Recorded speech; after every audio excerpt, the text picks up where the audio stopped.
ബിരിയാണിയാണ് ചെയ്യാൻ വേണ്ടിയിട്ട് പോകുന്നത്. അപ്പോൾ നമ്മൾ ഉണ്ടാക്കുന്നത് അരിപ്പൊടി വെച്ചിട്ട് ആവിയിൽ വേവിച്ചിട്ട് എടുക്കണ, ഉള്ളിലൊരു ഫില്ലിംഗ് ഒക്കെ വെച്ചിട്ട് ആവിയിൽ വേവിച്ചിട്ട് എടുക്കണ ഒരു പലഹാരമാണ് ഉണ്ടാക്കുന്നത്. അപ്പോൾ ഇതിനുള്ള ഫില്ലിംഗ് ഓൾറെഡി ഉള്ളത് കൊണ്ട് തന്നെ പിന്നെ വേറെ ചട്നി അല്ലെങ്കിൽ കറിയൊന്നും ആവശ്യമൊന്നുമില്ല, വെറുതെ തന്നെ കഴിക്കാൻ നല്ല ടേസ്റ്റ് ആയിരിക്കും. റെഡി ആക്കിയിട്ട് എടുക്കാൻ വേണ്ടിയിട്ട് പ്രത്യേകിച്ച് വലിയ പണിയൊന്നുമില്ല. രാവിലെ അല്ലെങ്കിൽ കുട്ടികൾക്കൊക്കെ ആയിരുന്നാലും സ്കൂളിൽ ലഞ്ചൊക്കെ ആയിട്ട് കൊടുത്തേക്കാം. പിന്നെ ഇപ്പോൾ സ്കൂളൊന്നും ഇല്ലാത്തതുകൊണ്ട് അതിൻ്റെ ആവശ്യമില്ല. അപ്പോൾ എപ്പോൾ വേണമെങ്കിലും കഴിക്കാം. അപ്പോൾ നിങ്ങൾ ട്രൈ ചെയ്ത് നോക്കാം. ട്രൈ ചെയ്ത് നോക്കിയിട്ട് ഫീഡ്ബാക്ക് പറയാൻ വേണ്ടിയിട്ട് മറക്കരുത്. പിന്നെ നമ്മൾ മിയാ കിച്ചണിൽ ലാസ്റ്റ് അപ്ലോഡ് ചെയ്തിട്ടുണ്ടായിരുന്നു മുട്ട ബിരിയാണിയുടെ റെസിപ്പി ആയിരുന്നു. നിങ്ങൾ കുറേ പേര് ട്രൈ ചെയ്ത് നോക്കിയിട്ട് നല്ല ടേസ്റ്റ് ഉണ്ടായിരുന്നു ബിരിയാണിന്. അത് നമ്മൾ പച്ചരി വെച്ചിട്ടാണ് ആ ബിരിയാണി നമ്മൾ റെഡിയാക്കിയിട്ട് എടുത്തേക്കുന്നത്. ആ ബിരിയാണി നമ്മൾ കഴിക്കാൻ വേണ്ടിയിട്ട് വേറെ ആർക്കെങ്കിലും കൊടുത്തിട്ടുണ്ടെന്ന് വെച്ചിട്ടുണ്ടെങ്കിൽ പച്ചരി വെച്ചിട്ടാണ് ബിരിയാണി ഉണ്ടാക്കിയത് ആരും പറയില്ല. അത്രയ്ക്ക് നല്ല ടേസ്റ്റുള്ള ബിരിയാണിയാണ്. ആ ബിരിയാണി ഉണ്ടാക്കി നോക്കിയിട്ട് കുറേ പേര് അതിനകത്ത് ഫീഡ്ബാക്ക് ഇട്ടിട്ടുണ്ട്. അപ്പോൾ നിങ്ങൾ ആ വീഡിയോ കാണാത്തവരുണ്ടെന്ന് വെച്ചിട്ടുണ്ടെങ്കിൽ നമ്മുടെ മുട്ട ബിരിയാണിയുടെ വീഡിയോ നിങ്ങൾ കാണാൻ വേണ്ടിയിട്ട് മറക്കരുത്. ട്രൈ ചെയ്ത് നോക്കാനും മറക്കരുത്. പിന്നെ നമ്മൾ കോഴിക്കുഞ്ഞ് സുഖമായിട്ടിരിക്കണം. ആള് തന്നെ ഭക്ഷണം കഴിച്ച് ആള് നല്ല ഉഷാറായിട്ടുണ്ട്. പിന്നെ ഇവിടെ രാവിലെ ഇപ്പോൾ നേരെ ഇപ്പോൾ 10 ആയിട്ടുണ്ട്. അപ്പോൾ ഇന്ന് രാവിലെ ഞാനിവിടെ പുറത്ത് ഒരു പുതിയൊരു സ്ഥലത്ത് നടക്കാൻ വേണ്ടിയിട്ട് പോയിട്ടുണ്ടായിരുന്നു. ഒരു കാടിൻ്റെ ഉള്ളിൽ നല്ല രസമാണ് ശരിക്കും കാണാൻ വേണ്ടിയിട്ട്. ഞാൻ ഇനി അടുത്ത വീക്കെൻഡ് വ്ളോഗ് കാണിക്കുമ്പോൾ അതിനകത്ത് നിങ്ങളെ കാണിക്കാം. ശരിക്കും നമ്മുടെ നാട്ടിലെ ഇടവഴിക്കൂടെ നടന്നു പോലെ അങ്ങനത്തെ ഒരു സ്ഥലം, ചുറ്റോറും കാട്, ജസ്റ്റ് ഒരാൾക്ക് നടന്നു പോകാനുള്ള വഴി മാത്രമായിട്ട്. എന്നിട്ട് ഇപ്പം മരത്തിൻ്റെ ഇലയുടെ കളറുകളൊക്കെ മാറിയിട്ടുണ്ട്. ജസ്റ്റ് ഇങ്ങനെ മരത്തിൻ്റെ ഇലകളൊക്കെ ഇങ്ങനെ വന്നിട്ട് നമ്മളിങ്ങനെ മുകളിലിങ്ങനെ ക്രോസ് ചെയ്ത് നിൽക്കുക. നല്ല രസമുണ്ട് കാണാൻ വേണ്ടിയിട്ട്. പിന്നെ നമ്മൾ കോടിയുടെ വിശേഷമൊക്കെ പറഞ്ഞിട്ട് നമ്മൾ ലാസ്റ്റ് സൺഡേ നമ്മൾ ഇന്നലെ വീഡിയോ ഇട്ടിട്ടുണ്ടായിരുന്നു. അപ്പോൾ ആ വീഡിയോ നിങ്ങൾ കാണാത്തവരുണ്ടെന്ന് വെച്ചിട്ടുണ്ടെങ്കിൽ ആ വീഡിയോ കൊണ്ടിട്ട് കണ്ടു നോക്കട്ടെ. അപ്പോൾ നമുക്ക് ഒട്ടും സമയങ്ങളായിട്ട് തന്നെ നമ്മുടെ ഹെൽത്തി ആയിട്ടുള്ള ബ്രേക്ക്ഫാസ്റ്റ് റെസിപ്പി നമുക്ക് റെഡിയാക്കിയിട്ട് എടുക്കാം. അപ്പോൾ ഇത് നമ്മൾ റെഡിയാക്കാൻ വേണ്ടിയിട്ട് പോവാണ്. അപ്പോൾ ഫസ്റ്റ് നമുക്ക് അരിപ്പൊടി ഒന്ന് വാട്ടിയിട്ട് എടുക്കണം. അപ്പോൾ അതിന് വേണ്ടിയിട്ട് ഞാനിവിടെ ഒരു പാൻ എടുത്തിട്ടുണ്ട്. ഈ പാനിലേക്ക് 2 ഗ്ലാസ് വെള്ളമാണ് ചേർക്കുന്നത്. ഇതേപോലത്തെ ഗ്ലാസ്സിൽ വെള്ളം. ഇതിലേക്ക് നമ്മൾ അരിപ്പൊടി ചേർക്കണം. അരിപ്പൊടി ചേർക്കുമ്പോൾ ഈ വെള്ളം എടുത്തേക്കണം സെയിം ഗ്ലാസ്സിൽ തന്നെ വെള്ളത്തിൻ്റെ പകുതി അരിപ്പൊടി ചേർക്കുക. അപ്പോൾ 1 ഗ്ലാസ് അരിപ്പൊടി അതിപ്പോൾ ചേർക്കണ്ട. തീ ഓണാക്കുക. നമ്മൾ പൊടി വാട്ടിയിട്ട് എടുക്കില്ലേ, അതേപോലെയാണ് നമ്മൾ ഫസ്റ്റ് റെഡിയാക്കാൻ വേണ്ടിയിട്ട് പോകുന്നത്. ഈ വെള്ളത്തിലേക്ക് ആവശ്യത്തിന് ഉപ്പ് ചേർക്കുക. ഉപ്പ് ചേർത്ത് കഴിഞ്ഞിട്ട് ഒന്ന് മിക്സ് ചെയ്ത് കഴിഞ്ഞിട്ട് വെള്ളത്തിൽ ഉപ്പിൻ്റെ ടേസ്റ്റ് നോക്കാം. വെള്ളത്തിൽ ഉപ്പ് നല്ല കറക്റ്റ് പാകമായിട്ടുണ്ട്. ഇതിലേക്ക് നമുക്ക് കുറച്ച് കുരുമുളക് പൊടി ചേർക്കാം. ഏകദേശം ഒരു 1/4 ടേബിൾ സ്പൂണിൻ്റെ അടുത്ത്. ഈ വെള്ളം നന്നായിട്ട് വെട്ടി തിളക്കട്ടെ. അപ്പോൾ ഞാനിവിടെ വെള്ളം എടുക്കുന്ന സെയിം ഗ്ലാസ്സിൽ തന്നെ അരിപ്പൊടിയും റെഡിയാക്കിയിട്ട് വെച്ചിട്ടുണ്ട്. ഇതിലേക്ക് 1 ടേബിൾ സ്പൂൺ വെളിച്ചെണ്ണയും ചേർക്കാം. ഇത് വെളിച്ചെണ്ണ കട്ട പിടിച്ചിട്ടിരിക്കുന്നത് കേട്ടോ, അതുകൊണ്ടാണ് ഇതേപോലത്തെ കളർ. വെളിച്ചെണ്ണ അല്ലെങ്കിൽ നിങ്ങൾക്ക് ബട്ടർ വേണമെന്ന് വെച്ചിട്ടുണ്ടെങ്കിൽ ബട്ടർ ചേർക്കാം, നെയ്യ് വേണമെന്ന് വെച്ചിട്ടുണ്ടെങ്കിൽ നെയ്യ് ചേർക്കാം. വെള്ളം നന്നായിട്ട് തിളയ്ക്കണം. വെള്ളം നന്നായിട്ട് തിളച്ചാൽ മാത്രമേ നമ്മൾ ഇതിലേക്ക് പൊടി ഇടുമ്പോൾ പൊടി കുഴച്ചിട്ട് എടുക്കുമ്പോൾ പൊടി നല്ല സോഫ്റ്റായിട്ട് വരുള്ളൂ. അരിപ്പൊടിക്ക് അല്ലെങ്കിൽ പശിമ കുറവായിരിക്കും, അപ്പോൾ നമുക്ക് പരത്താൻ വേണ്ടിയിട്ട് പറ്റില്ല. അപ്പോൾ വെള്ളം നന്നായിട്ട് തിളയ്ക്കണം. അത് നമ്മൾ നൂലപ്പമൊക്കെ ഉണ്ടാക്കുമ്പോഴായിരുന്നാലും അങ്ങനെ തന്നെ. കാരണം ഈ പൊടിക്ക് നല്ലൊരു പശ കിട്ടാൻ വേണ്ടിയിട്ടാണ് നമ്മൾ നല്ല തിളച്ച വെള്ളത്തിൽ കുഴച്ചിട്ടെടുക്കുന്നത് നൂലപ്പമൊക്കെ ഉണ്ടാക്കുമ്പോഴായിരുന്നാലും. അല്ലെങ്കിൽ നമ്മൾ സേവനാഴിയിലിട്ടിട്ട് ചിറ്റിക്കുന്ന സമയത്ത് അത് നൂല് പോലെ വീഴില്ല. ആ സ്റ്റാർച്ച് ഉണ്ടെങ്കിൽ മാത്രമല്ല അതിങ്ങനെ നൂല് പോലെ വീഴുള്ളൂ, അല്ലെങ്കിൽ അത് വിട്ട് പോകും. അപ്പോൾ നമ്മുടെ വെള്ളം നന്നായിട്ട് തിളച്ചിട്ടുണ്ട്. ഇനി തീ പതുക്കൊന്ന് കുറച്ച് വയ്ക്കുക. ഇതിലേക്ക് നമുക്ക് കുറേശ്ശെ പൊടി ഇട്ടിട്ട് മിക്സ് ചെയ്തിട്ടെടുക്കുക. അപ്പോൾ നമ്മളെല്ലാവരും കറക്റ്റ് അളവിൽ എടുത്തിട്ടുണ്ടെന്ന് വെച്ചിട്ടുണ്ടെങ്കിൽ 2 ഗ്ലാസ് വെള്ളം എടുത്തിട്ടുണ്ടെങ്കിൽ അതിൻ്റെ പകുതി അരിപ്പൊടി ഇടുക. എങ്ങനെ നമ്മൾ മിക്സ് ചെയ്ത് വരുന്ന സമയത്ത് ഭയങ്കര ലൂസായിട്ട് ഇരിക്കേണ്ടതെന്ന് വെച്ചാൽ അതനുസരിച്ചിട്ട് അരിപ്പൊടി ചേർക്കുക. അപ്പോൾ നോക്കിയേ നമ്മുടെ വെള്ളത്തിൻ്റെ അളവ് നല്ല കറക്റ്റായിട്ടുണ്ട്. ഇതൊന്നും കൂടി ഒന്ന് മിക്സ് ചെയ്യണം. അപ്പോൾ അത് നല്ല കറക്റ്റായിട്ട് വരും.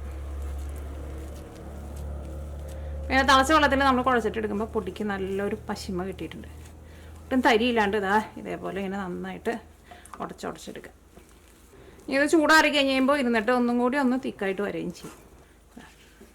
അപ്പം നമ്മുടെ പൊടി നമ്മൾ നനച്ചെടുത്തിട്ടുണ്ട്. ഇതൊന്ന് പതുക്കെ ഒന്ന് ചൂടാറി കഴിയുമ്പോൾ നമ്മുടെ കൈ കൊണ്ട് കുഴക്കണ ഒരു ചൂടാവില്ലേ, അങ്ങനെ ചൂടാവുമ്പോൾ ഇത് കൈ കൊണ്ട് നമുക്കൊന്നും കൂടി നന്നായിട്ടൊന്ന് കുഴച്ചിട്ടെടുക്കുക. ഇതിലേക്കുള്ള ഫില്ലിങ് റെഡിയാക്കാൻ വേണ്ടിയിട്ട് കുറച്ച് സാധനങ്ങളൊന്ന് അരച്ചിട്ട് എടുക്കണം. അപ്പോൾ ഞാനിവിടെ നോക്കി കുറച്ച് മല്ലിയില എടുത്തിട്ടുണ്ട്. ഇത്രയ്ക്ക് മല്ലിയില, പിന്നെ 2 വലിയ വെളുത്തുള്ളി, ഒരു വലിയ കഷ്ണം ഇഞ്ചി, വലിയെന്ന് വെച്ചാൽ ഇത്രയ്ക്കുള്ള കഷ്ണം, പിന്നെ എരിവിന് വേണ്ടിയിട്ട് 2 പച്ചമുളക്, അല്ലെങ്കിൽ പച്ചമുളക് നിങ്ങളുടെ എരിവിനനുസരിച്ചിട്ട് ചേർത്തോ. ഇതെല്ലാം കൂടിയിട്ട് ജസ്റ്റ് ഒന്ന് കറക്കിയിട്ട് എടുക്കുക. വെള്ളമൊന്നും ചേർക്കണ്ട. നമ്മളതെല്ലാം കൂടിയിട്ട് മിക്സിയിലിട്ടിട്ട് ഒന്ന് കറക്കി എടുത്തിട്ടുണ്ട്. അപ്പോൾ ഇനി നമുക്ക് ഇതിലേക്കുള്ള ഫില്ലിങ് റെഡിയാക്കാം. അപ്പോൾ നമ്മുടെ പാൻ നന്നായിട്ട് ചൂടായിട്ടുണ്ട്. ഇതിലേക്ക് ആവശ്യത്തിന് ഓയിൽ ചേർക്കാം. നമുക്ക് ഇഷ്ടമുള്ള ഓയിൽ ചേർക്കാം. ചൂടായ ഓയിലിലേക്ക് ഇത്രയ്ക്ക് ചെറിയ ജീരകം ചേർക്കാം. ഒരുപാട് ചേർക്കണ്ട, ഒരു 2 നുള്ള് ജീരകം. തീ നന്നായിട്ട് കുറച്ച് വയ്ക്കാം. ഇതിലേക്ക് നമ്മൾ മിക്സിയിലിട്ടിട്ട് കറക്കി എടുത്തിട്ടില്ലേ, ഇതും കൂടിയിട്ട് ചേർക്കാം.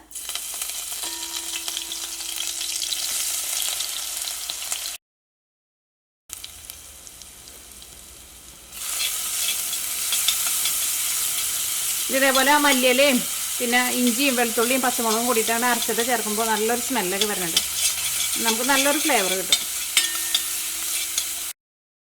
വഴന്നിട്ടുണ്ട്. അപ്പോൾ നല്ലൊരു സ്മെല്ലൊക്കെ വരുന്നുണ്ട്. ഇടുന്ന സമയത്ത് ആ വെളുത്തുള്ളിയുടെയൊക്കെയും ഇഞ്ചിയുടെയൊക്കെയും ഒരു പച്ച സ്മെല്ലുണ്ടാവും.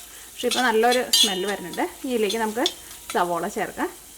അപ്പോൾ ഞാനിവിടെ നോക്കിയേ ഒരു വലിയൊരു സവോളയുടെ പകുതിയാണ് എടുത്തേക്കുന്നത്. നല്ല പൊടിയായിട്ട് കട്ട് ചെയ്തിട്ട് ചേർക്കാം.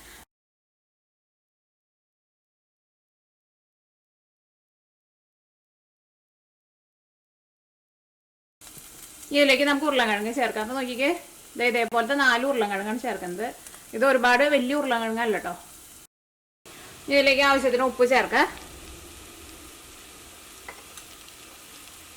ഇതെല്ലാം കൂടിയിട്ട് നന്നായിട്ടൊന്ന് മിക്സ് ചെയ്യും. ഉരുളക്കിഴങ്ങ് നന്നായിട്ട് വേവണം കേട്ടോ. ഇത് ഫസ്റ്റ് ഞാൻ ഉരുളക്കിഴങ്ങ് പുഴുങ്ങിയെടുത്തേക്കുന്ന ഉരുളക്കിഴങ്ങ് ഇട്ടാണ് ചേർത്തത്. സാധാരണ നമ്മൾ ഉണ്ടാക്കണ മസാലയിനേക്കാളും കുറച്ചും കൂടി നല്ലൊരു പ്രത്യേക ഒരു ടേസ്റ്റ് ഉണ്ടാവും. ഇതേപോലെ നമ്മൾ മല്ലിയിലേക്ക് അരച്ചിട്ട് ഇതേപോലെ മസാല ഉണ്ടാക്കുമ്പോൾ ഇത് ചപ്പാത്തിയുടെ കൂടെ കഴിക്കാനായിരുന്നാലും നല്ല ടേസ്റ്റ് ആയിരിക്കും. ടേസ്റ്റിന് വേണ്ടിയിട്ട് കുറച്ച് ഗരം മസാല ചേർക്കാം. അത് നമ്മൾ ടേസ്റ്റിനനുസരിച്ചിട്ട് ചേർത്ത് കൊടുക്കാം.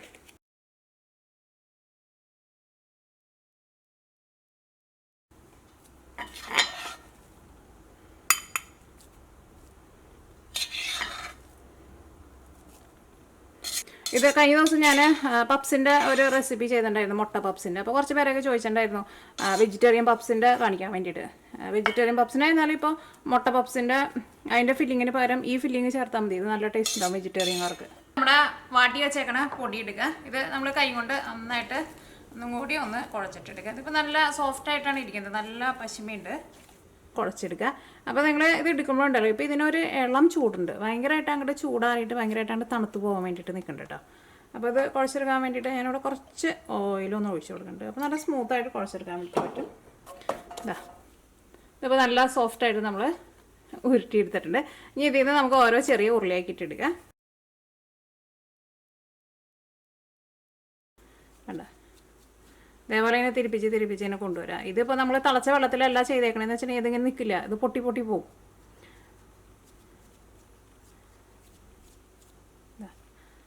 ഇതിൻ്റെ ഉള്ളിലേക്ക് നമുക്ക് ഫില്ലിങ് വയ്ക്കാം. അപ്പോൾ നിങ്ങൾക്ക് ഈ ഉരുളക്കിഴങ്ങിൻ്റെ ഫില്ലിങ് തന്നെ വയ്ക്കണമെന്ന് നിർബന്ധമില്ല കേട്ടോ. നിങ്ങൾക്ക് ചിക്കൻ്റെ ഫില്ലിങ് വേണമെന്ന് വെച്ചിട്ടുണ്ടെങ്കിൽ ചിക്കൻ്റെ ഫില്ലിങ് വയ്ക്കുക. അല്ലെങ്കിൽ നമ്മൾ എന്താ പറയുക, മുട്ടയുടെ ഫില്ലിങ് വേണമെന്ന് വെച്ചിട്ടുണ്ടെങ്കിൽ മുട്ടയുടെ ഫില്ലിങ് വയ്ക്കുക.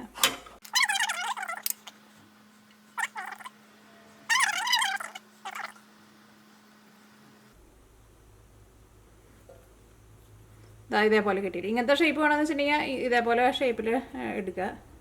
ഞാൻ എന്താ ചെയ്യണമെന്ന് വെച്ചിട്ടുണ്ടെങ്കിൽ കയ്യിൽ വെച്ചിട്ട് ഒന്നും കൂടി ഒന്ന് റോൾ ചെയ്ത് ഇങ്ങനത്തെ ഒരു ഷേപ്പ് ആക്കിയിട്ട് എടുക്കുക. നിങ്ങൾക്ക് ഇഷ്ടമുള്ള ഷേപ്പ് എടുക്കുക. കാരണം ഇതേപോലത്തെ ഷേപ്പ് നമ്മളിപ്പോൾ ആദ്യം കാണിച്ച ഷേപ്പൊക്കെ നമ്മളെപ്പോഴും കാണുന്നതാണല്ലോ. അപ്പോൾ ഞാൻ വിചാരിച്ചു ഒരു പുതിയ ഷേപ്പാക്കാൻ.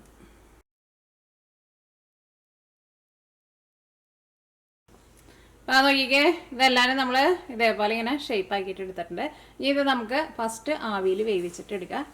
അപ്പോൾ ഞാനിവിടെ ഒരു സ്റ്റീമർ വെച്ചിട്ടുണ്ട്. ഇഡ്ഡലി പാത്രമോ എന്തിൽ നിങ്ങൾ ആവിയിൽ വേവിക്കാമെന്ന് വെച്ചിട്ടുണ്ടെങ്കിൽ അതെടുക്കാം.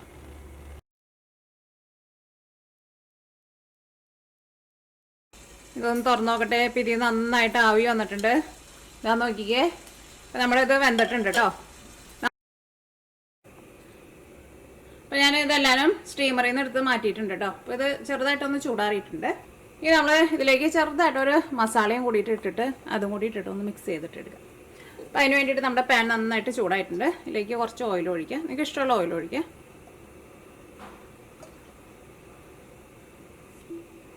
ഇപ്പോൾ ഓയിൽ നന്നായിട്ട് ചൂടായിട്ടുണ്ട്. ഇനി ഞാൻ ഇതിലേക്ക് നോക്കിക്കേ, ഇത്രയ്ക്ക് പെരിഞ്ജീരകമാണ് ചേർക്കുന്നത്. തീ നന്നായിട്ട് കുറച്ച് വയ്ക്കുക. ഇപ്പോൾ നിങ്ങൾക്ക് പെരിഞ്ജീരകത്തിൻ്റെ ടേസ്റ്റ് ഇഷ്ടമില്ല എന്ന് വെച്ചിട്ടുണ്ടെങ്കിൽ ചെറിയ ജീരകം ചേർക്കുക. ഇപ്പോൾ നമ്മുടെ പെരുംജീരകം നന്നായിട്ട് മുരിഞ്ഞിട്ടുണ്ട്. ഞാൻ തീ നന്നായിട്ട് കുറച്ച് വെച്ചേക്കാണ്. ഇനി ഞാനിവിടെ വെളുത്തുള്ളി നല്ല പൊടിയായിട്ട് കട്ട് ചെയ്തിട്ട് എടുത്തിട്ടുണ്ട്. ഇതാ ഇത്രയ്ക്ക് വെളുത്തുള്ളി. ഇത് 2 വലിയ വെളുത്തുള്ളിയാണ്. വെളുത്തുള്ളി ആദ്യം നന്നായിട്ടൊന്ന് മുരിയട്ടെ. അപ്പോൾ വെളുത്തുള്ളിയും ചെറുതായിട്ടൊന്ന് മുരിഞ്ഞു തുടങ്ങിയിട്ടുണ്ട്. ഇനി ഞാൻ ഇതിലേക്ക് നോക്കിയേ കുറച്ച് പംകിൻ സീഡ്സ് ഇടുന്നുണ്ട്. ഇത് നമുക്ക് കടയിൽ നിന്ന് ഇതേപോലെ ഇങ്ങനെ റോസ്റ്റ് ചെയ്ത് വാങ്ങാൻ വേണ്ടിയിട്ട് കിട്ടും. ഇത് തന്നെ വേണമെന്നൊരു നിർബന്ധമില്ല. ഇതിപ്പോൾ എൻ്റെ അടുത്ത് ഉണ്ടായിരുന്നു. പിന്നെ ഇതിവിടെ എല്ലാവർക്കും ഭയങ്കര ഇഷ്ടമാണ്. അപ്പോൾ നിങ്ങൾക്ക് നട്ട്സ് ഏതെങ്കിലും വേണമെന്ന് വെച്ചിട്ടുണ്ടെങ്കിൽ നട്ട്സും കൂടിയിട്ട് ചേർക്കാം. അത്രയ്ക്കേ ഉള്ളൂ. അപ്പോൾ ഇത് കുറച്ച് ചേർക്കാം. ഇപ്പോൾ വെളുത്തുള്ളി ആയിരുന്നാലും മുരിഞ്ഞ് നല്ലൊരു ഗോൾഡൻ കളറായിട്ടുണ്ട്. നമ്മുടെ നട്ട്സ് ആയിരുന്നാലും നന്നായിട്ട് ചൂടായിട്ടുണ്ട്. ഇനി ഞാനിതിലേക്ക് ഇതാ കുറച്ച് സവോള നല്ല പൊടിയായിട്ട് കട്ട് ചെയ്തിട്ട് വെച്ചിട്ടുണ്ട്. അതും കൂടിയിട്ട് ചേർക്കാം.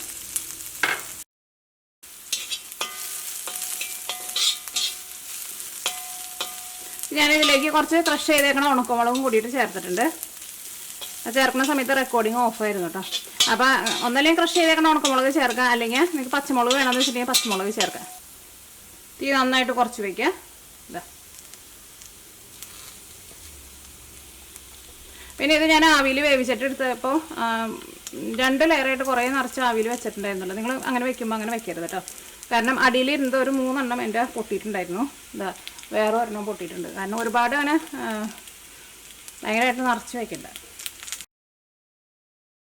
തുടങ്ങിയിട്ടുണ്ട്.